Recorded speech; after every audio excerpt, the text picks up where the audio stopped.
आघात. लेखिका प्रिया उंबरकर. वाचक स्वर सिद्धी गायकर.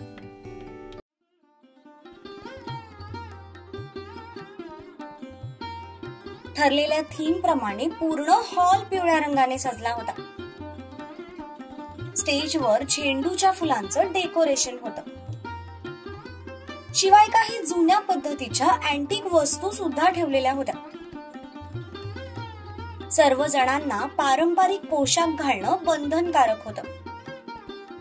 त्यामुळे पूर्ण हॉलला एका गावाचं स्वरूप आलं होतं. महिला नऊवारी साडी, कोल्हापुरी साज आणि अंबाडा घालून होत्या, तर पुरुष पायजमा कुर्ता किंवा धोतर अशा पेहरावात होते.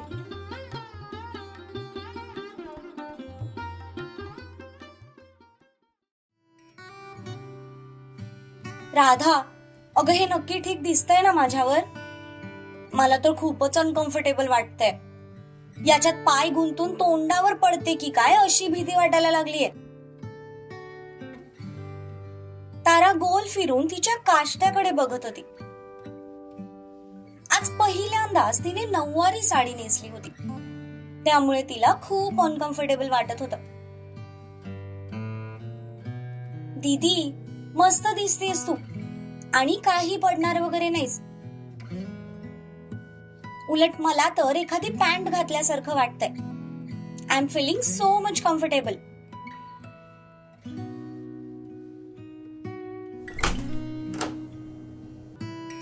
आवरलं का नवरीचं? गुरुजी बोलवतायत.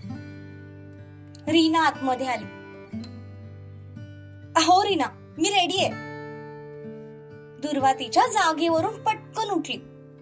तशा त्या तिघी जणी एकाच वेळी तिच्या तोंडाकडे बघू लागल्या, कारण ती काही सेकंदातच तिच्या जागेवरून उठली होती. काय झालं? अशा का बघताय तुम्ही तिघी? काही नाही, तुला बोहल्यावर चढायची किती घाई झालीये ते बघतोय. रीना, मला कुठे घाई झालीये? तुम्ही विचारलत म्हणून मी सांगितलं. बरं चल बाई, तुला घाई झाली नसली तरी आमच्या जीजूना तिकडे खूप घाई झाली. कधी तू बाहेर येतेस असं झालंय त्यांना.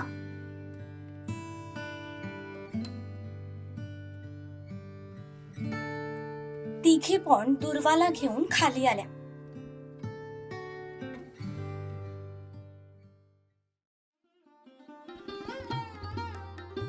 खाली म्हणजे एंट्रन्सला, जिथून नवरा नवरीची एकदम रॉयल एंट्री होणार होती.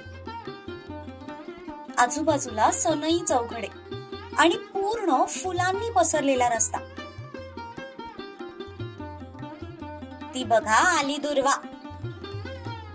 माईनी एका दिशेला पाहिलं, तसं पाटील ब्रदर्सचं लक्ष त्या दिशेला गेलं.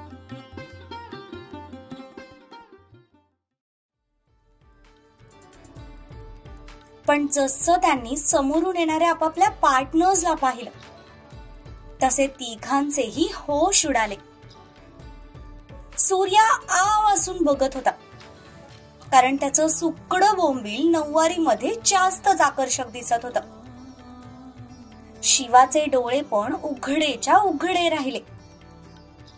थोड्या वेळासाठी तो पापणी न लावता एकटक तिकडे बघू लागला. नेमकं ताराचंही लक्ष तेव्हाच त्याच्याकडे गेलं. त्याची अशी रिॲक्शन बघून तिला तर हसूच आलं, जे तिने खूप मुश्किलीने रोखलं. सत्यजितने दुर्वाकडे पाहिलं आणि दुर्वाने सत्यजितकडे. दोघांनाही एकमेकांना बघण्याची तेवढीच आस लागली होती. पण आज सत्यजितला बघून दुर्वाची विकेट पडली, कारण तो त्या पारंपरिक वेशभूषेमध्ये एकदम रॉयल दिसत होता. जुने राजा महाराजा घालतात तसा तो पेहराव त्याच्या 6 फूट उंची आणि भारदस्त छातीला शोभून दिसत होता. डोक्यावर फेटा, हातात शेला. तिला तर त्याला कुठे लपवून ठेवू की काय असं वाटत होतं. मनोमन त्याला कोणाची दृष्ट लागू नये म्हणून ती प्रार्थना करू लागली. त्या तिघींनी दुर्वाला सत्यजित जवळ उभं केलं. एकमेकांचा चोरटा स्पर्श त्यांना झाला. तसं दोघांच्याही हृदयाची धडधड वाढली.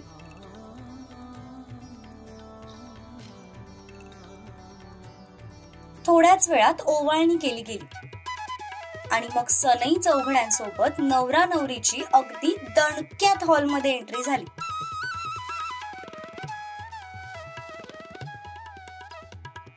दुर्वा मान खाली घालून चालत होती, पण तरीही त्या हॉलमध्ये उपस्थित असलेला प्रत्येक जण आपल्याकडेच बघतोय हे तिला जाणवत होतं.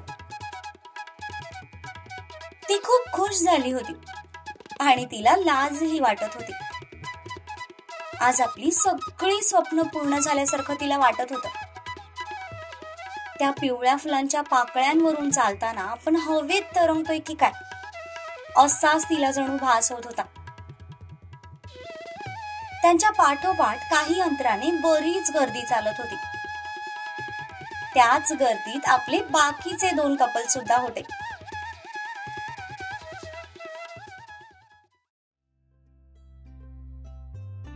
हे पसारा, तू बरी आहेस ना? हो. का? नाही ते लुगड्यामंदी खरंच पाटलीनबाई शोभून दिसायलीस की. तुझ्यावरनं तर माझी नजरच हटना झाल्या बघ. कारभारी वाईस दम धरा की. तुम्ही किती बी डोळेफोड केली ना तरी बी ही पाटलीनबाई काय तुमच्या हाताला गावायची नाही. तो मात्र तिच्या उत्तराने शॉक झाला होता. तिच्या तोंडून अशी भाषा त्याने यापूर्वी कधीही ऐकली नव्हती. राधा, जरा सांभाळून चाला, नाहीतर पडशील. अगं, म्हणजे तुला अशा कपड्यांची सवय नाहीये ना, म्हणून म्हटलं. मिस्टर सूर्यजित पाटील, तुम्ही आमची काळजी करू नका. तुम्ही स्वतःची काळजी घ्या, खास करून स्वतःच्या डोळ्यांची, जे पुन्हा पुन्हा माझ्याकडेच बघतायत. अशाने तुमचा तोल जायचा कुठेतरी. बाकी सगळे पुढे निघून गेले. शिवा आणि सूर्या पाठीमागेच राहिले. त्यांनी एकमेकांच्या तोंडाकडे पाहिलं. दोघांच्याही चेहऱ्यावर 12 वाजले होते. त्यांनी नजरेनेच एकमेकांना काय झालं असं विचारलं आणि नजरेनेच पुन्हा काहीच नाही असं उत्तरही देऊन मोकळे झाले. मग एक ऑकवर्ड स्माइल देत पुन्हा स्टेजच्या दिशेने चालू लागले.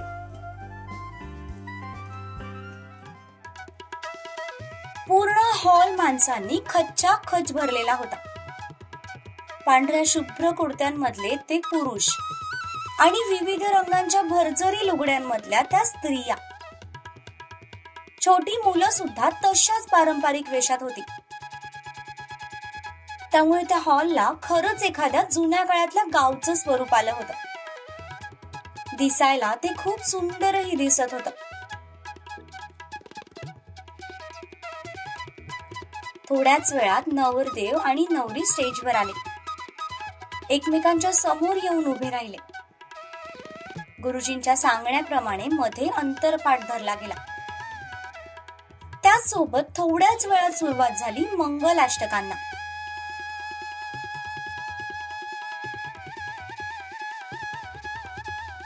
मंगलाष्टकांच्या प्रत्येक कडव्यासोबत सत्यजित आणि दुर्वाच्या अंगावर अक्षतांचा वर्षाव होत होता. दोघांनाही आज जणू आकाश ठेंगणं झालं होतं. खूप साऱ्या संकटांना पार करत यशस्वीरित्या ते एका सुखी संसाराच्या दिशेने वाटचाल करायला सज्ज झाले होते. मंगलाष्टक संपल्या तसा अंतरपाठ बाजूला झाला आणि तेव्हा कुठे त्यांनी एकमेकांना मनसोक्त डोळे भरून पाहिलं.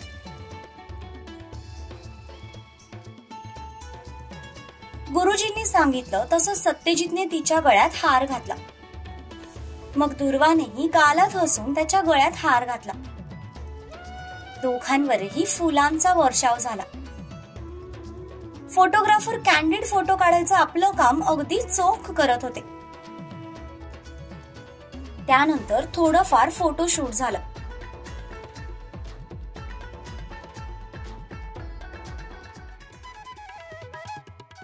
मग लग्नाच्या विधींना सुरुवात झाली.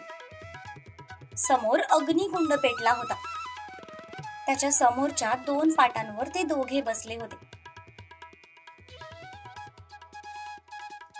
काही वेळासाठी दुर्वाला तिचं पहिलं लग्न आठवलं. तसे तिने डोळे बंद केले आणि पुन्हा उघडले. आता तिला त्या जुन्या आठवणी नको होत्या. काहीतरी जादू व्हावी आणि ते मधले काही महिने आपल्या आयुष्यातून गायब व्हावे, यासाठी ती अग्निदेवतेला साकडं घालत होती.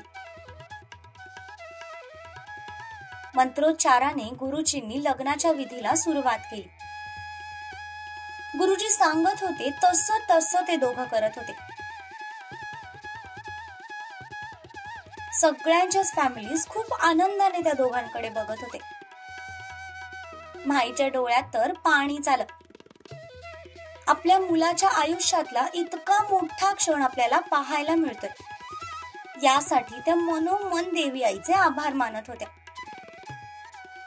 काही वेळानंतर गुरुजींनी मंगळसूत्र आणि जोडवी स्वतःच्या समोर घेतले. त्यावर हळदी कुंकू टाकून त्याचं पूजन केलं. आता हे मंगळसूत्र मुलीला घाला. गुरुजींनी मंगळसूत्र सत्यजित समोर पकडलं. त्याने ते हातात घेतलं. त्याने मान वर करून तिच्याकडे पाहिलं. तिने पण नजर वर करून त्याच्याकडे पाहिलं. दोघांच्याही नजरेत एकमेकांसाठी आदर होता. प्रेम तर होतच, पण जी रिस्पेक्ट त्या दोघांच्या नजरेत होती ती जगावेगळी होती. ती थोडीशी त्याच्या बाजूला झुकली. त्याने मंगळसूत्राची कडी काढली. पुढे होऊन तिच्या गळ्यात ते मंगळसूत्र घालायला गेला. त्याच्या बोटांचा स्पर्श पाठीमागून तिच्या मानेला होताच तिने डोळे बंद करून घेतले. बस, हा क्षण कायमस्वरूपी इथेच थांबावा असं तिला थोड्या वेळासाठी वाटलं. त्या मंगळसूत्राच्या वाट्या पुढून तिच्या गळ्याला स्पर्श करू लागल्या. तो स्पर्श तिला आकाशात उंच झेप घेतल्याची अनुभूती करून गेला. आज आपल्याला सगळं काही मिळालंय असं तिला वाटलं. मंगळसूत्र घालून तो बाजूला झाला. तसं गुरुजींनी सिंदूरची डबी त्याच्या समोर पकडली. या 1 रुपयाच्या नाण्याने हा सिंदूर त्यांच्या भांगेत भरा. त्याप्रमाणे त्यांनी 1 रुपयाच्या नाण्यात थोडासा सिंदूर घेतला. त्याने तिच्याकडे पाहिलं. तिने स्वतःच्या हाताने कपाळावरचा मांग टिका बाजूला घेतला. त्याने ती कुंकू तिच्या भांगेत भरलं. त्यानंतर गुरुजींनी जोडवी पुढे केली. तिला जोडवी पायात घालायला लावली. त्याप्रमाणे तिने ती दोन्हीही जोडवी अंगठ्याजवळच्या बोटात घातली. आता 7 फेऱ्यांसाठी उभे राहा. तसे दोघेही आपापल्या जागेवरून उठून उभे राहिले.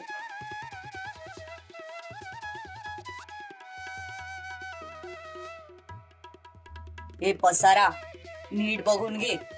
दुपारी हे सगळं आपल्याला करायचंय. तुम्हीच बघा, कारण यातलं जास्त काम तर तुम्हालाच करायचंय. सत्यजितचा शेला आणि तिच्या साडीचा पदर दोघेही एकमेकांना बांधले गेले.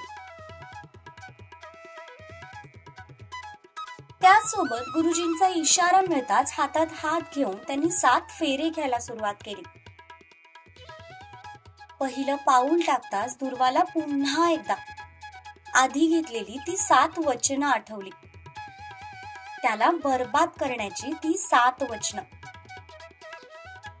ती आठवताच तिच्या अंगावर एक सरसरून काटा आला. तिने त्या अग्निकुंडाकडे पाहिलं. हे अग्निदेवता, तुलाच साक्षी मानून मी कधी काळी सत्यजितच्या बर्बादीची शपथ घेतली होती. पण त्यानंतर इतक्या काही गोष्टी घडून गेल्या की आता मला माझ्याच कृतीची शरम वाटते. कुठलीही शहानिशा न करता मी त्यांना दोष देऊन मोकळी झाले. पण तरीही त्यांनी कधीच माझी साथ सोडली नाही. संसाराच्या प्रत्येक वाटेवर ते माझ्या सोबत होते. सोबत म्हणण्यापेक्षा माझ्या समोर उभे होते. माझ्यावर येणारं प्रत्येक संकट ते आधी स्वतःवर घेत होते. पण आता मला शक्ती दे त्यांच्या समोर उभं राहण्याची, त्यांच्यावर येणारं प्रत्येक संकट स्वतःच्या अंगावर घेण्याची. मला शक्ती दे हे कुटुंब एकत्र बांधून ठेवण्याची. मला शक्ती दे या कुटुंबाला एक वारस देण्याची. आणि मला शक्ती दे माझा संसार सुखाने करून दाखवण्याची.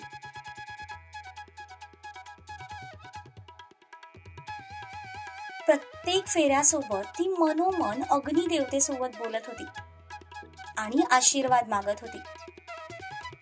एकमेकांचा हात हातात घेऊन अग्नीला साक्षी ठेवून पूर्ण समाजासमोर ते पुन्हा एकदा एकमेकांचे बनले होते. 7 जन्मासाठी नाही तर येणाऱ्या प्रत्येक जन्मासाठी त्यांनी आता एकमेकांना बुक करून टाकलं होतं. विवाह सोहळा संपन्न झाला. आजपासून तुम्ही दोघं पती पत्नी झालात. आजपासून या क्षणापासून एकमेकांच्या सुखदुःखावर, एकमेकांच्या मनावर, शरीरावर आणि कर्मावर सुद्धा आता तुमचा हक्क असेल. गुरुजींच्या बोलण्यावर त्यांनी एकमेकांकडे पाहिलं. दोघांच्याही चेहऱ्यावर एक प्रसन्न असं हसू होतं.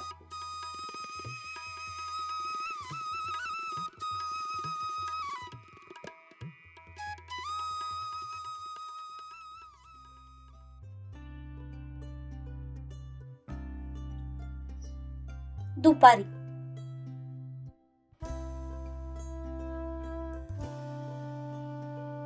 यार सूर्या, मला हे नक्की चांगलं दिसतंय ना रे. शिवा आरशात स्वतःला बघत होता. ती रत्नजडीत जोधपुरी त्याच्या अंगावर एकदम उठून दिसत होती. तो एखाद्या राजापेक्षा कमी दिसत नव्हता. पण असे कपडे घालायची सवय नसल्यामुळे तो खूप नर्वस फील करत होता. शिवादा, अरे छान दिसतोयस. इनफॅक्ट खूप भारी दिसतोयस. चल आता ही मोत्याची माळ घाल गळ्यात. शिवा, हे घे तुझा फेटा. भाई, आधी मला हे सांग की स्टेजवर गेल्यावर कसं वाटतं ते. शिवा, अरे खूप गारगार वाटतं. चल आता तो फेटा घाल. नवरी केव्हाची रेडी होऊन बसलीये. सत्यजितने पुढे होत तो फेटा त्याच्या डोक्यात घातला. सूर्याने मोत्याची माळ त्याच्या गळ्यात घातली. चला नवरदेव, आता तुमची शहीद होण्याची वेळ जवळ आली आहे. सूर्या, काही तासांनी तू पण शहीद होणार आहेस हे विसरू नकोस.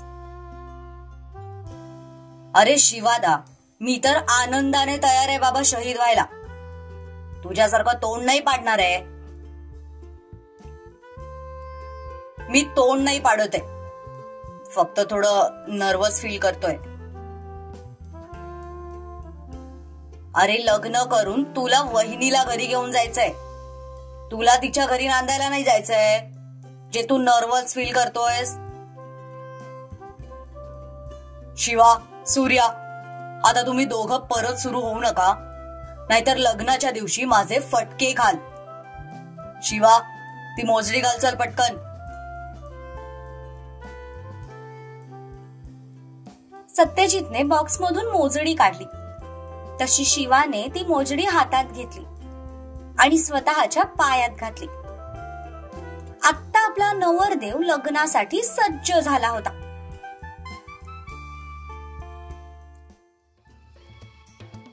सत्या आणि सूर्या शिवाला घेऊन खाली आले. शिवाने पूर्ण हॉलवर नजर फिरवली. पांढऱ्या शुभ्र रंगाने त्याचे डोळेच दिपले. त्याच्या लग्नाची थीम व्हाईट होती, त्यामुळे पूर्ण हॉल, खुर्च्या आणि स्टेज डेकोरेशन पण पांढऱ्या रंगाचं होतं. त्याला वाटलं होतं की हे सगळं खूप नीरस वाटेल, पण डेकोरेटर्सने इतक्या सुंदररित्या ते सजवलं होतं की तो पांढरा रंग एकदम रॉयल वाटत होता. स्टेज डेकोरेशन मध्ये पांढऱ्या रंगासोबत काही रेड रोजेस आणि जास्मिनच्या फुलांचा पण समावेश होता. त्यामुळे बॅकग्राऊंड एकदम उठून दिसत होतं. ते बघून शिवा एकदम खुश झाला.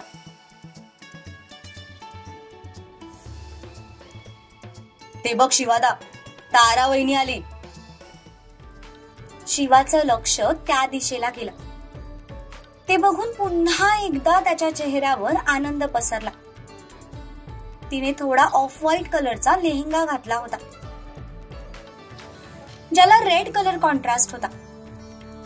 ती हळूहळू पावलं टाकत त्याच्या दिशेने येत होती. तिला बघून त्याच्या हृदयाची धडधड हळूहळू वाढत होती.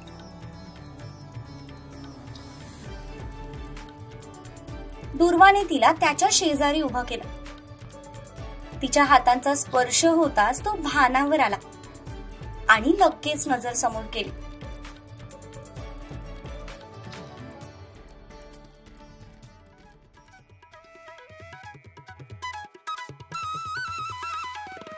ताराची आत्या पुढे झाली.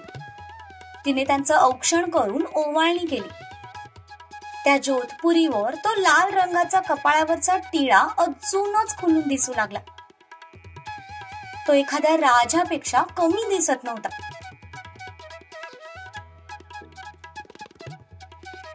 तिघेही भाऊ खरंच एकदम राजबिंडे होते. सारखीच हाईट, सारखाच रंग, सारखीच बॉडी. फक्त स्वभाव आणि मेंदू तेवढे वेगळे वेगळे होते. पुन्हा एकदा त्याच सगळ्या विधींना सुरुवात होणार होती. एकमेकांचा हात हातात घेऊन त्यांनी मंडपात प्रवेश केला. तशा सगळ्यांच्या नजरा त्या दोघांवर येऊन स्थिरावल्या. दिसायला दोघेही एकमेकांच्या तोडीस तोड होते. त्यामुळे आलेली प्रत्येक नजर काही वेळासाठी तरी त्यांच्यावर स्थिरावत होती. एकदम रॉयल एंट्री सहित ते दोघेही स्टेजवर येऊन उभे राहिले. काही वेळातच त्यांच्या समोर अंतरपाठ धरला गेला. मग पुन्हा एकदा शुभमंगल सावधानचे बोल त्या हॉलमध्ये घुमले. मंगलाष्टक संपल्या तसं शिवाने ताराच्या आणि ताराने त्याच्या गळ्यात हार घातला. पुन्हा एकदा अग्निकुंड पेटवलं गेलं. आता दुसऱ्या कपलच्या लग्नाच्या विधींना सुरुवात झाली. त्याने सुद्धा तिच्या गळ्यात त्याच्या नावचं मंगळसूत्र घातलं. भांगेत कुंकू भरलं. शिवाय त्याच्या नावची जोडवी सुद्धा तिच्या पायात घातली गेली. लग्नाच्या कायम विरुद्ध असणारी तारा शिंदे आज पूर्ण विधींसोबत तारा शिवराज पाटील झाली होती.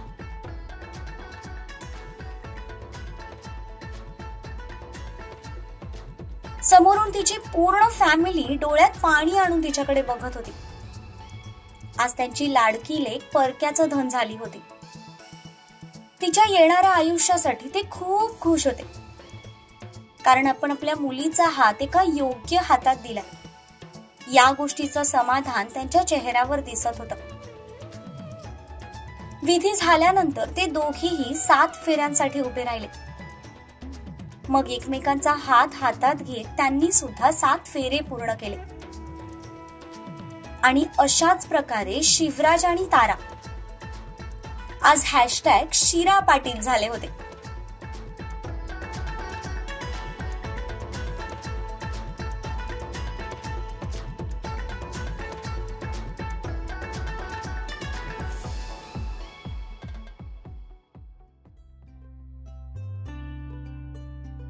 शिवादा, मला वाटतं ही पॅन्ट थोडी खाली झालीये. वर घेऊ काय रे?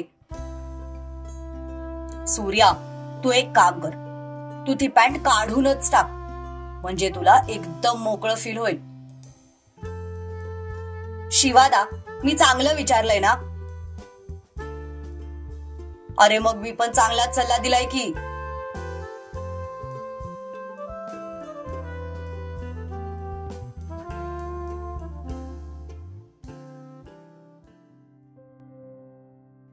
इकडे राधा सुद्धा तयार झाली. त्यांच्या लग्नाची थीम रेड होती.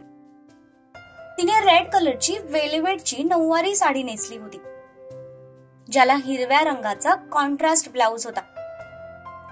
दिसायला नाजूक असल्यामुळे तो पेहराव तिच्यावर जरा जास्तच सूट होऊ लागला. खूप सुंदर दिसतेस ग, माझीच दृष्ट नको लागायला तुला. दुर्वाने डोळ्यातलं थोडस काजळ काढून तिच्या कानामागे तीट लावला. चला राधा मॅडम, आता तुमचे नवरदेव तुमची वाट बघतायत. ताराने राधाच्या हाताला पकडून तिला उठवलं. तशी ती कमालीची लाजली. दोघींनी मिळून तिला हॉलच्या एंट्रन्सवर आणलं.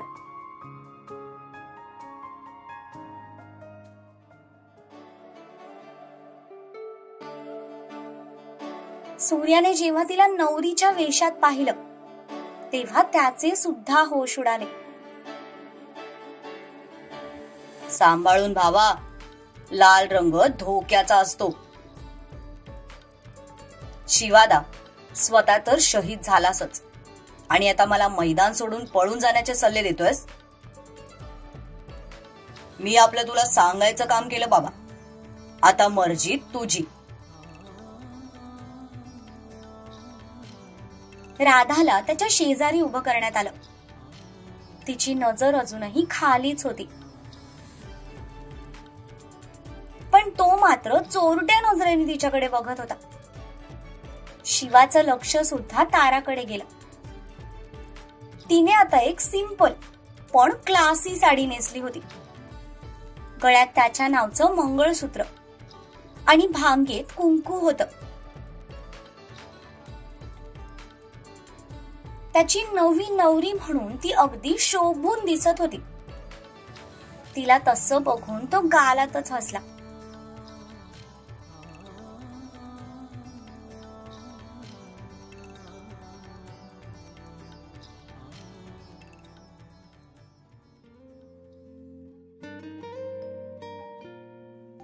पूर्ण हॉल गुलाबांच्या फुलांनी सजला होता. लग्नाचा हॉल कमी एखाद्या व्हॅलेंटाईन डेचं सेलिब्रेशन जास्त वाटत होतं. पण जे काही होतं ते एकदम सुंदर आणि क्लासी दिसत होतं. एंट्रन्स पासून ते स्टेज पर्यंत गुलाबाच्या पाकळ्यांचा गालिचा तयार केला गेला होता. त्याने तिच्या समोर हात केला तसं तिने हसून त्याच्या हातात हात दिला. मग मंद म्युझिक सोबत त्या दोघांनीही हॉलमध्ये प्रवेश केला.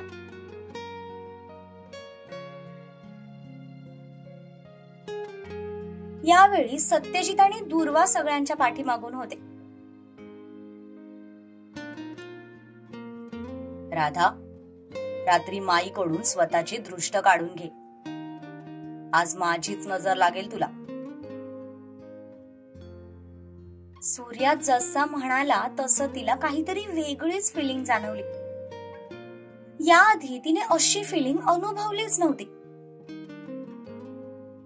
पण काही वेळातच ती भानावर आली आणि पुढे चालू लागली.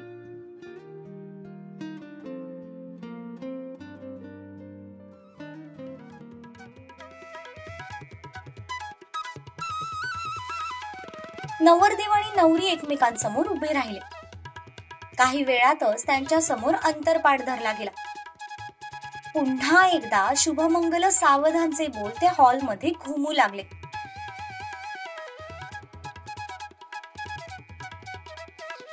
यावेळी मात्र रत्ना स्वतःचे अश्रू रोखू शकल्या नाहीत. तुळशीला पाणी घालताना त्यांचे डोळे एखाद्या नदीप्रमाणे अविरत वाहू लागले.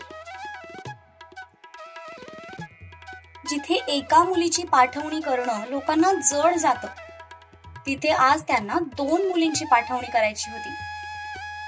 आणि हे नक्कीच त्यांच्यासाठी सोपं असणार नव्हतं. ज्या घरात त्या दोघी लहानाच्या मोठ्या झाल्या, अचानक त्या घरातून त्यांचं वास्तव्य निघून जाणार होतं. उरणार होत्या त्या फक्त आठवणी. कारण यानंतर त्या कधीही हक्काने कायम स्वरूपी तिथे राहू शकणार नव्हत्या. त्यांचं येणं जाणं हे एखाद्या पाहुणीप्रमाणे असणार होतं. पण समाजाची हीच रीत कोणालाही मोडता येणार नव्हती. कधी नव्हे ते दिवाकर रावांचे सुद्धा डोळे पाणावले. दुर्वा मॅच्युअर्ड होती, त्यामुळे त्यांना तिची जास्त काळजी नव्हती. पण तसं बघायला गेलं तर राधाचं लग्न हे तिच्या वयानुसार थोडं लवकर होत होतं. अजूनही तिला जगाचा कुठलाही अनुभव नव्हता आणि अशातच लग्नाची एक जबाबदारी तिच्या अंगावर येऊन पडणार होती. पण त्यांना आपल्या संस्कारांवर पूर्ण विश्वास होता. त्या दोघीही सगळं निभावून घेतील हे त्यांना माहित होतं. आणि हे सुद्धा माहित होतं की ज्या घरात आपण आपल्या मुली दिल्यात तिथे त्यांना कशाचीही कमी पडणार नाही, ना पैशाची ना प्रेमाची. त्यामुळे ते निर्धास्त होते. त्यांच्या निर्धास्त असण्याचं अजून एक कारण म्हणजे शिवा त्यांचा जावई नव्हता. चला आता एकमेकांच्या गळ्यात हार घाला. तसं सूर्याने राधाच्या आणि राधाने त्याच्या गळ्यात हार घातला. दोघांच्याही चेहऱ्यावर आनंद ओसंडून वाहत होता. पण त्यांच्यापेक्षाही जास्त आनंद संपत काकांच्या चेहऱ्यावर दिसत होता. त्याची 2 कारणं होती. पहिलं म्हणजे आपल्या मुलाचं लग्न होतंय या गोष्टीचा त्यांना आनंद होता. आणि दुसरं म्हणजे निदान त्याला तरी त्याचं प्रेम मिळालं या गोष्टीचं समाधान त्यांच्या चेहऱ्यावर झळकत होतं. पण आज त्यांना कुसुमपेक्षा जास्त आठवण शारदाची म्हणजे सूर्याच्या आईची येत होती. पुन्हा एकदा होम पेटवला गेला आणि त्यासोबतच पाटलांची धाकटी जोडी पूजेला बसली. पुन्हा एकदा त्याच विधींना सुरुवात झाली. त्याच्या नावचं मंगळसूत्र तिच्या गळ्यात पडलं. भांगेत त्याच्या नावचं कुंकू आणि पायात जोडवी घातली गेली. तिने घातलेल्या त्या नऊवारीवर हा सुवासिनीचा साज अजूनच शोभून दिसू लागला. त्यांनी सुद्धा एकमेकांचा हात हातात घेत 7 जन्म एकमेकांसोबत चालण्याची शपथ घेतली.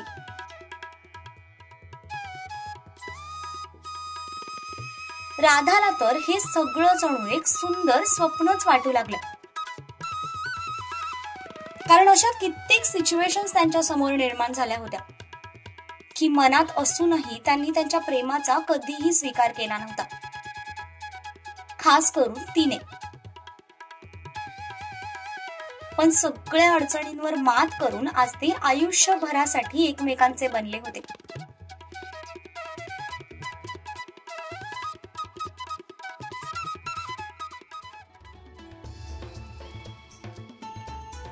अशा प्रकारे 3 वेगवेगळ्या वेळेत 3ही लग्न अगदी थाटामाटात पार पडली.